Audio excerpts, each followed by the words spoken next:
Good evening and welcome to tonight's broadcast. Tonight we're going to be interviewing Rod FRANZ. He is a candidate for the City Commission of the City of Salina, and he's here with me in the studio right now. How are you doing, Rod? Fine, Mark. Thank you for inviting me. Thank you. Tell me a little bit about yourself, Rod, your background, where you're from, why you want to get involved in running for the City Commission. Well, Mark, I'm a native Kansan. I was born in a small town just outside of Newton, Kansas, a population 225. So I did not grow up in a big city. I went to Newton High School, went to college in Kansas at Emporia State University and Wichita State University. Most recently in my career, I was a city clerk, director of administration in Arkansas City for 13 years before I came to Salina in 1996. And then I was the director of finance for the city of Salina from 1996 until I retired in 2016.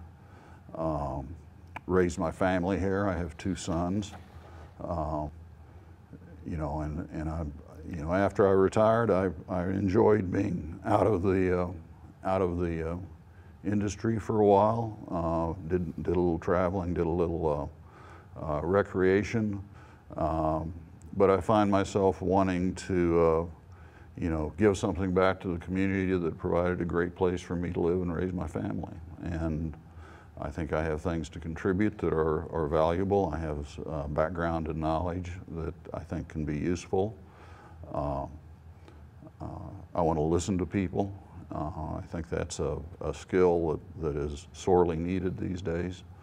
I want to engage in civil discussions about issues. And I'm, to put it bluntly, I'm excited about some of the things that are happening in the community now. And what do you currently do, Rod, as a career or as a job or as a citizen? I'm retired, so like I say, I've done a little traveling. I've spent time with my family. I have a couple of hobbies. I ride a bicycle. I'm interested in genealogy, and so I've done a lot of work on that. I have, found quite a number of people I'm related to, some of whom were very surprising. But that's pretty much been my pastime for the last couple of years. So you've been doing that for the last 2 years? Yes. And so within that 2-year period, what have you done that's made you believe that you would be a good city commissioner for the city? Well, I've been following some of the issues. I do sit on the Arts and Humanities Commission currently. I did volunteer for that soon after I retired. I volunteer for the animal shelter. I am enthused about the things that are starting to happen downtown. Of course, some of that project got started while I was still in office, and so I saw kind of the germination phase of that before I retired. Something that a lot of people don't think about is all the stuff that the city has buried underground.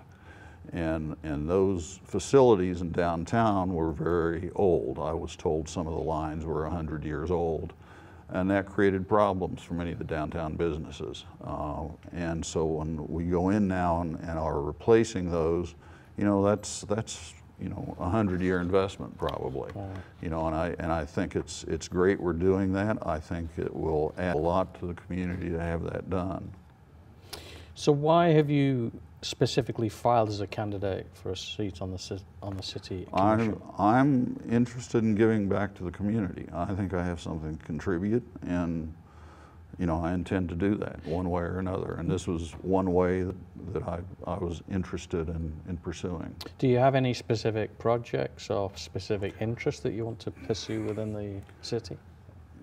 Not really. I don't have an agenda. I do think it's important that we listen to people, that we try to engage people in their government, which is, harder than it sounds. I know the city does pursue some engagement activities, but I think that needs to be expanded. I think we need to continue the practice of long-range financial planning, which of course I was participated in through most of my career, and they're continuing to do that. But we need to continue to pursue that. You know, I think we need to, at least with regard to some things, try to think in new and different ways. You know, sometimes we get stuck in doing things the same way. And I think we need to expand our horizons a little bit and maybe try some different approaches to some issues. So why have those approaches not been pursued in the past? You know, I think it's just a matter of somebody, you know, kind of shaking the tree and saying, you know, we ought to pursue this. You know, I'm interested in, you know, if you talk to people, one of the topics that have been persistent in coming back, you know, you talk about housing in the community and whether we have enough affordable housing or whatever. You know, and I really think we need to sit down and look at the housing study that was completed a couple of years ago, and I have scanned through it. I haven't read it word for word. It's about 85 pages long, I think. But there are some findings there that are interesting. There are some programs that we can try to initiate that I think might help with housing in some of the older neighborhoods of town. One of the surprising things I thought about the housing study is that we needed to address all levels of housing, from the top end to bottom end. We need to include rentals in that. You know, housing is one of those words that when you talk to people, they'll express a concern about housing, but it's kind of a word that has a different meaning to everybody. So if you're talking to one person, they're saying, you know, we need more low-income housing, and they're talking about low-income housing, or they talk about housing at the fringes, or affordable housing. Well, what's an affordable house? You know, everybody's going to have their own definition of that. If you talk to somebody who owns a home, they're going to perhaps not be including the rental market as part of their consideration. So you need to bring those people together and try to get a handle on what that issue is. Okay. Salina has had some recent budget challenges, and with your experience on the city, you could probably explain to us why we are currently experiencing some of these budget challenges. But how are you going to address this issue? What would you cut and what would you keep? You know, what I've seen is the budget challenges they're facing this year are pretty much like we've faced before. Every year you go through this process of trying to fit everything you want to do into the resources you have. And every year you find out there's more that you want to do than you can do. And so you go through this process of allocating expenses, of trying to get creative about how you can pay for stuff. You know, and some things don't get done. I mean, we have, in the last couple of years, we have really invested in the transportation system, the streets as a part of the sales tax initiative, and we need to continue to do that. You know, there are other things that are going to be addressed by that revenue source. River project, there's a variety of other economic development gets paid out of that. There's a variety of other issues. I think one of the, and I'm going to call it a long-term challenge, is the fact that, you know, we rely a great deal on the sales tax for our general operations. It is the biggest single revenue source in the general fund, and it will fluctuate a lot according to the economy. So adjusting to those fluctuations is always a challenge. Property tax is the tax that gets set every year, and it's the tax that everybody hates. It accounts for about 22 or 23% of the general fund. It's the last thing that's set. And they have done, I think, a reasonably good job at keeping it relatively stable, in part by using sales taxes. You know, back in 2008, 2009, during the recession, we went through a multi-year period where we really went through some struggles of reducing staff positions. I think we ended up reducing 15 or 17 positions over a period of time, largely through attrition, simply to adapt to that downturn in sales taxes. And we did deplete some reserves in that period. They're now working at rebuilding those. That's one of the priorities. So it's just a matter of, you know, you've got to do the basic services first, you know, streets, police, fire, EMS, the park system. I think one of the things that has come to light is that the park system in particular has suffered some maintenance issues as a result of fiscal stress. Yeah.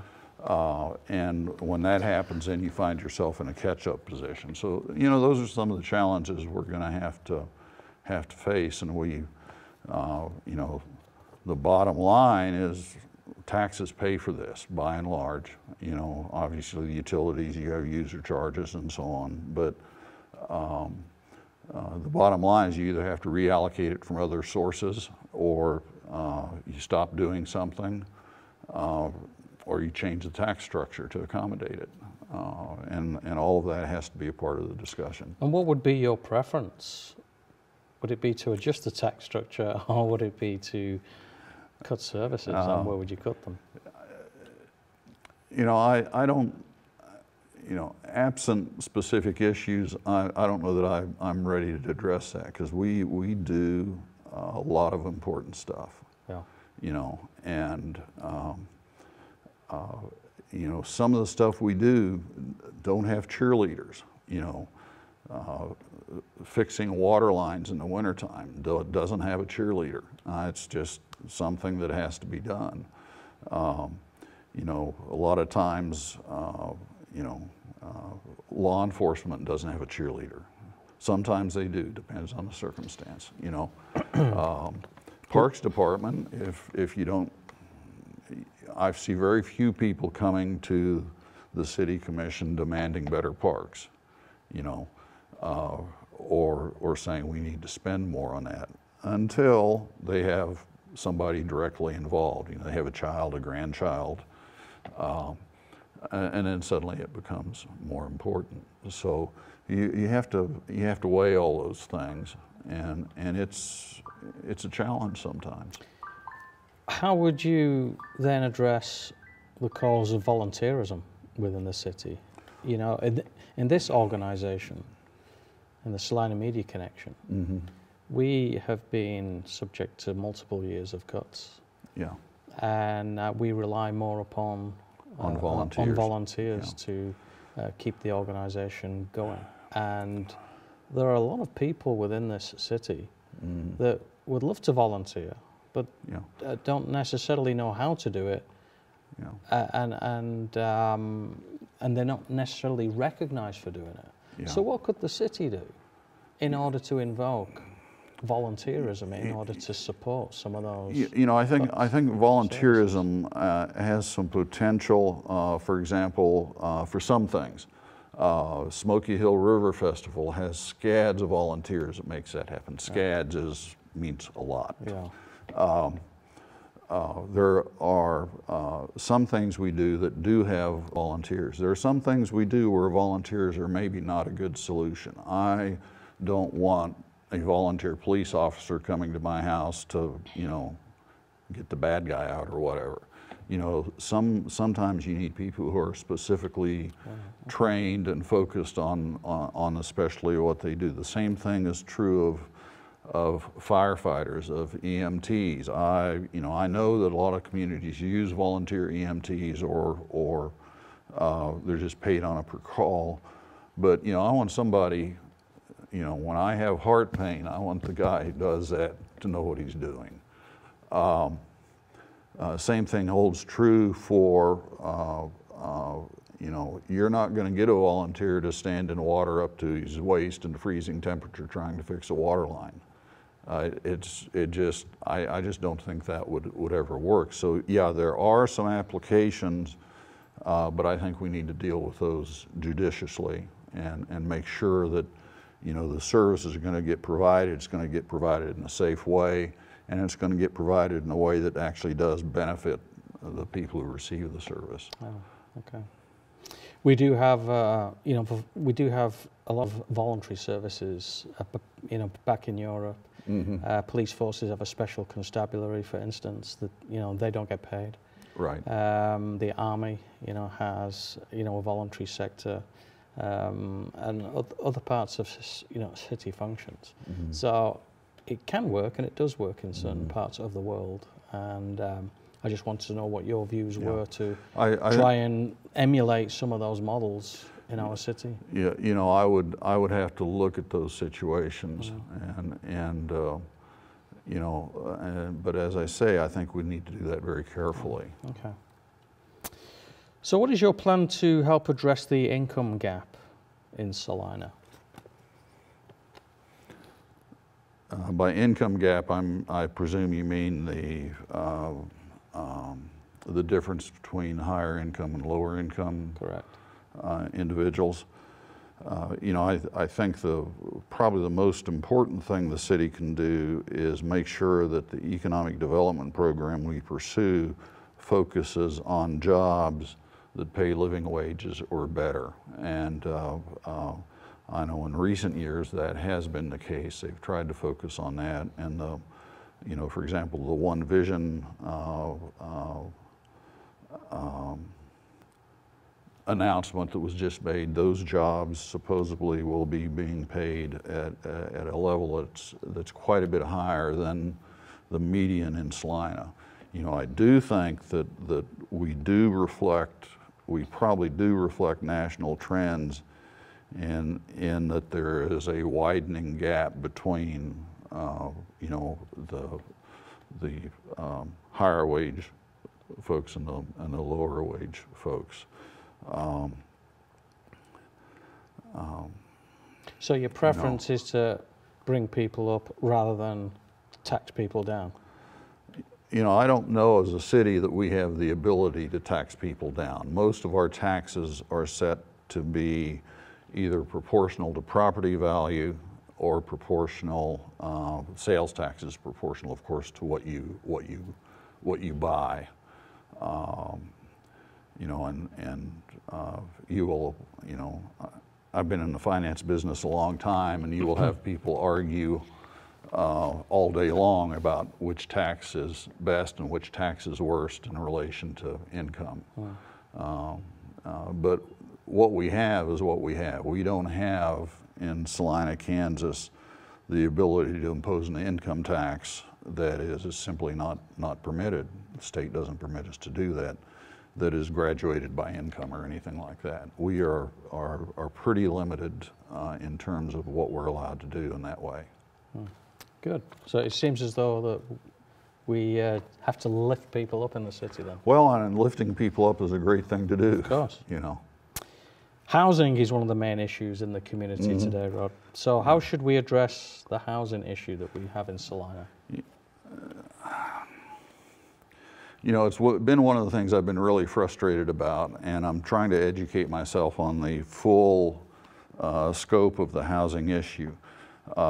We do have a number of neighborhoods where the housing is getting into poor shape. I mean, and I've been driving, parts of the city that have not been on my normal course of driving to and from work throughout my career and so on, so I can see what some of those neighborhoods are.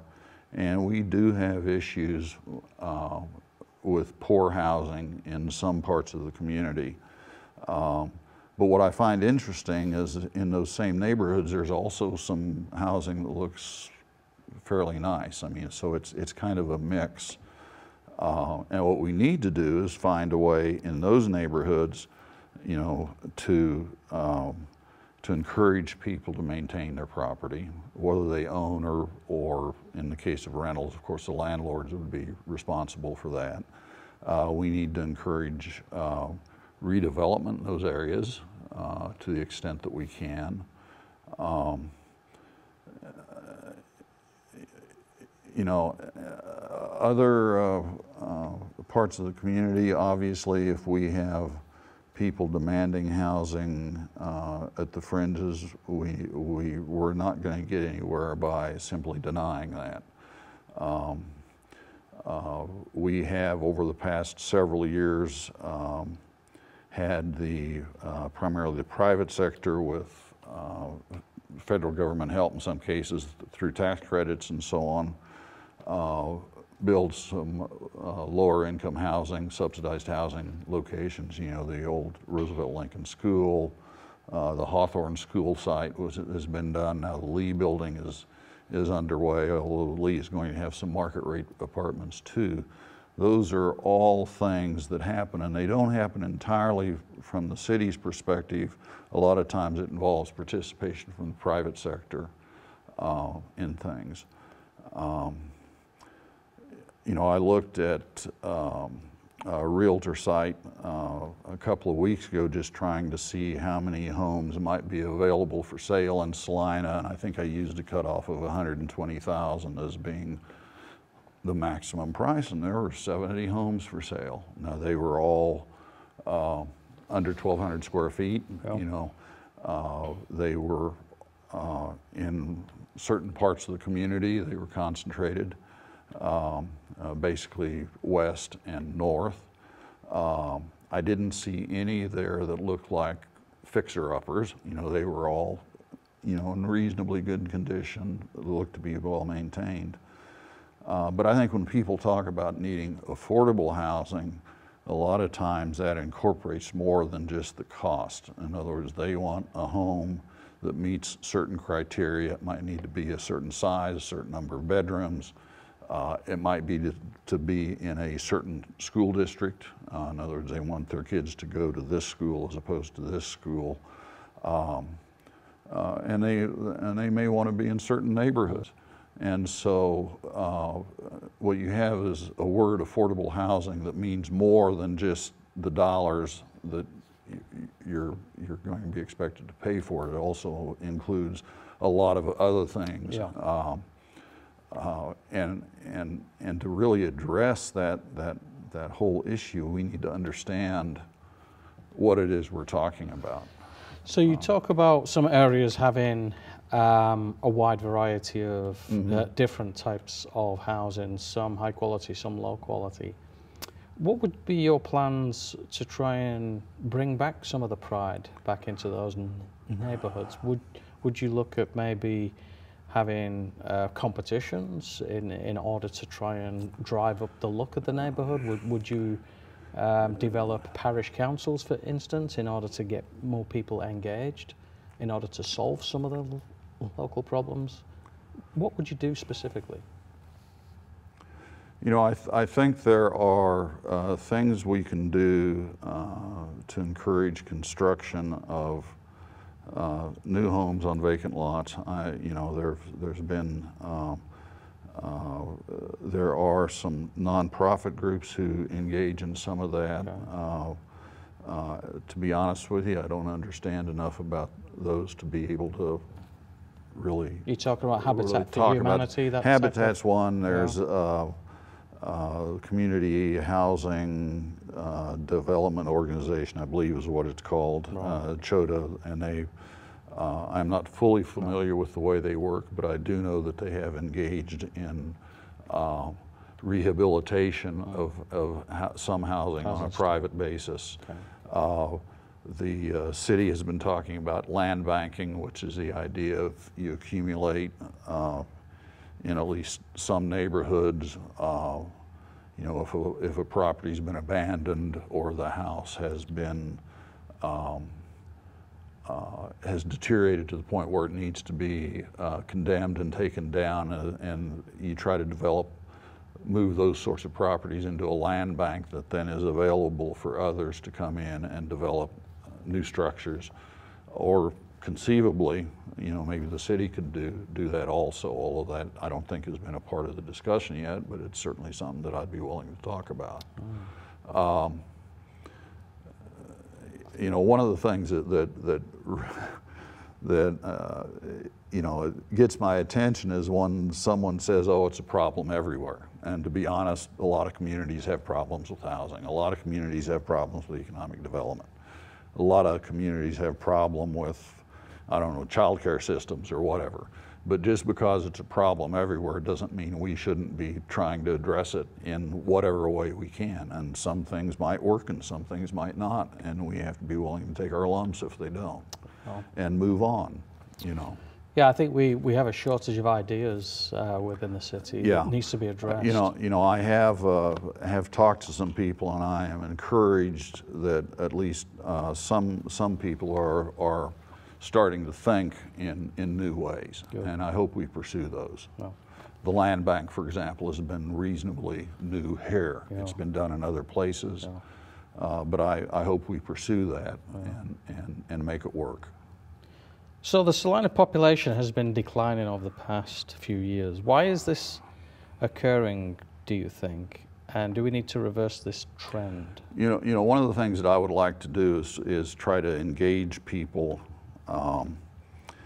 in a little more aggressive way. I mean, the city does have what they call an engagement program, and it you know, they're active on social media, they send out tweets, they invite people to meetings. I think we need to reach out to people and be proactive, and kind of grab them by the lapels and say, I need you to tell me what you think. You know, what you think is important to us, because we kind of get into this mindset. With regard to population, I think we need to talk to folks who have either recently moved to Salina or have recently decided not to move to Salina, and try to find out what drove those decisions. You know, as one of my first jobs out of college was I worked for a regional planning group located in Pratt, and as a part of that we dealt with population trends. And basically Kansas, west of Highway 81, the population has been aging. They've been losing young people who leave the community, don't come back. There has been a general population decline in the western part of the state. And until the last couple of years, Salina has kind of been immune from that. We haven't grown a great deal, but we've grown a little bit. And I'm just, you know, a part of me is saying, I wonder if that is not a part of this general trend. And what's driving that are some economic forces that are probably beyond our controls. You know, a lot of these smaller communities in western Kansas, and I would, and Salina as well, was driven by agriculture. Lots of small farms, lots of need for support businesses for that. And the bottom line is agricultural economics now are, by and large farms, thousands of acres, large equipment, you know, corporate farming, and you don't have the need for that support structure to the same degree, and so the population is leaving. So, you know, I guess my bottom line is we need to find out what it is that attracts people to a community. And for that, you've got to reach out and you've got to talk to them. And you can't just say, I'm going to have a hearing on this because nobody's going to come. You've got to identify people that you think have something valuable to contribute and say, I want you to come to this focus group, and we're going to talk about what we need to do in Salina that is attractive, you know, to, for lack of a better word, younger people, young professionals. You know, and I think if we can provide services that they need, that they want, that's a piece of the economic development puzzle too, because you got to have people to hold the jobs that come to the community. I really like that, because there are quite a few people here from outside the community, and we haven't been engaged with the people from the city. Nobody has come to my home since I've been here. I've been paying property taxes and all the taxes that the city wants and needs, but they've never come up to me and said, "Well, why are you here? Why are you here exactly? What brought you here? What do you want to do?" And that's a very strong statement. And for some people, it might be jobs. For some people, it might be the entertainment venues. Right. For some people, it might be the fact that they like the kind of housing that's available. That it's and I think downtown has some promise for that. The downtown project, and we'll have to work really hard to make that successful. I like that. New ideas, very good. How do you feel about the new downtown developments, and how is that going to contribute to the improvement in housing and the city's finances, do you think? I will admit that I was, when that project was first floated, that I was skeptical. I mean, it's a huge project. There's,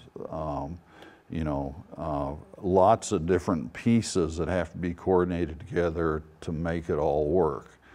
But as it's progressed, and as I've seen things progress, the public improvements downtown, the sidewalks, the streets, the stuff under the streets, all of that probably needed to be done anyway. I talked about the aging infrastructure and how, I talked to a gentleman the other day who owns a number of properties downtown. He says, we had to worry every time we wanted to put a new water or a sewer line into a business. You'd go out to tap into the city main and it would just disintegrate. And he says, and then we'd have another problem to deal with.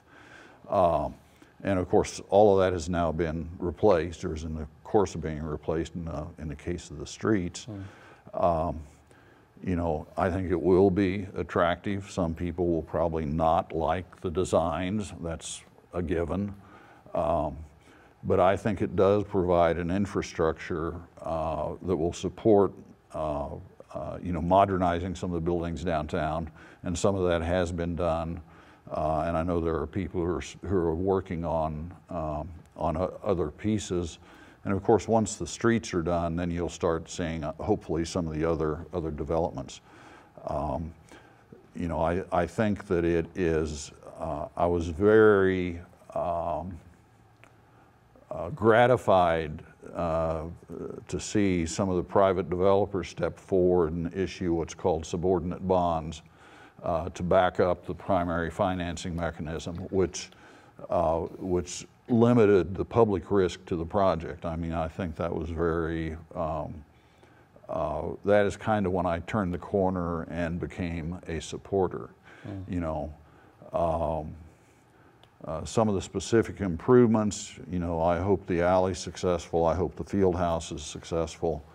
It's not going to do any good to sit around and say, I wasn't in favor of this project or that project, and so continue to badmouth it. We need to talk the project up. We need to make sure that those facilities have the maximum, that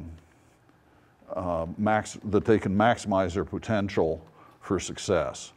And I've heard people talk badly about the field house, but then I've talked to people who say, I spend every weekend there with my kids. It's a good facility.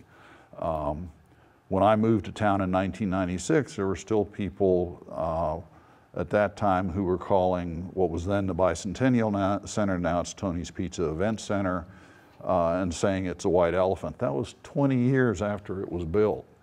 Come on, let's move forward. Let's looking back at battles that we may have lost, and let's try to move forward and make it all a success.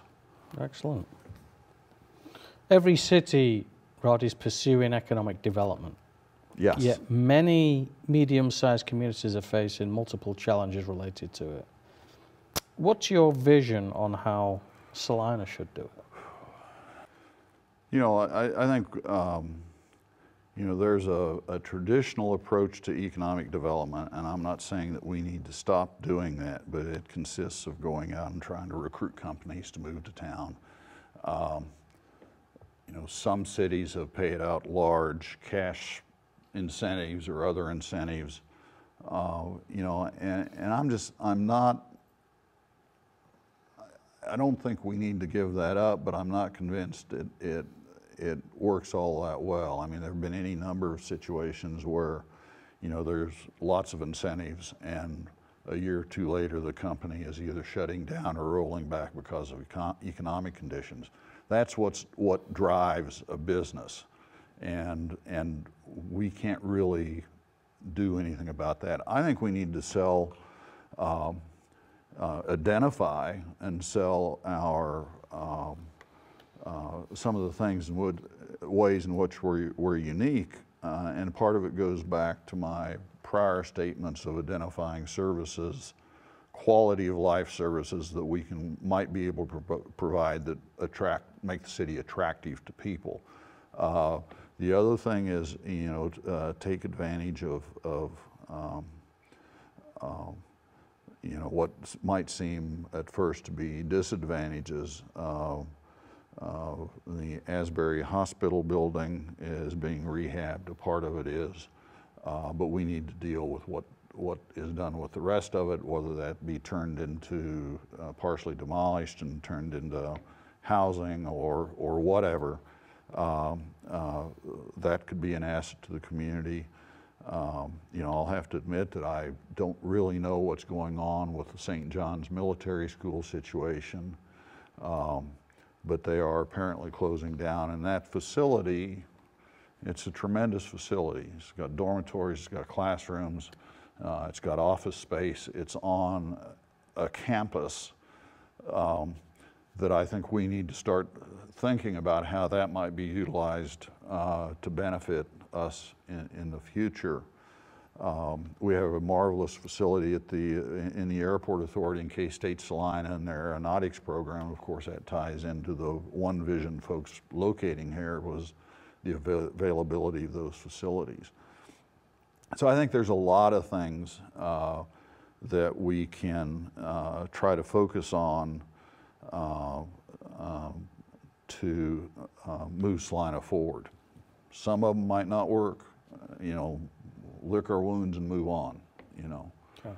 Try something else. Okay. So, in conclusion then, Rod, I'm going to ask you to look into the camera and to address the electorate and just give a final statement on why they should vote for you in the upcoming elections. Okay. I think I have a very good background for moving the city forward. I have kind of a unique history and qualifications with my work history, my educational history. I like to listen to people. Matter of fact, in the last, you know, while I haven't been campaigning very actively, no one has, I have been going around meeting with a variety of people and groups, trying to listen to what they have to say. And I plan on continuing to do that. I think we need to engage people more than we have. You know, I think we need to, put it bluntly, think outside the box on some things as to how to move Salina forward. I think there's a lot of potential here.